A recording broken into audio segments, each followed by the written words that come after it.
the wife, the beautiful wife, Mariel Rodriguez Padilla and family, they're here.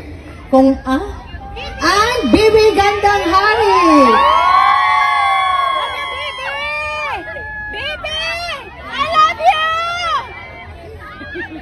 Magandang hapon po sa inyong lahat. Opo, bago po ako magsalita, pababatiin ko muna po siyempre yung commander. Magandang hapon po sa inyong lahat! Ako nasisiyahan na magkakasama po tayo ngayon dito, pero syempre meron din kalungkutan kung bakit nandito pa rin tayo ngayon.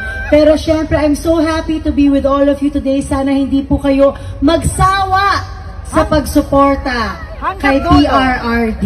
Maraming salamat po sa inyong lahat. Alam niyo, kami na mga anak ko, yung unang dating pa lang ni Robin, gusto na naming sumama.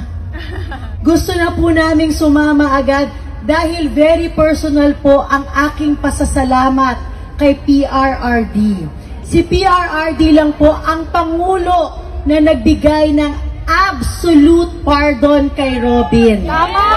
Sa lahat ng presidente na tinulungan niya, si PRRD lang po ang gumawa nun. Kaya lagi kong sinasabi, habang buhay po kaming napakalaki ang utang na loob kay PRRD. Kaya yung suporta po namin, he deserves it and more.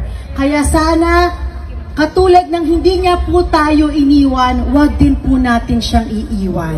Maraming salamat po. Salamat!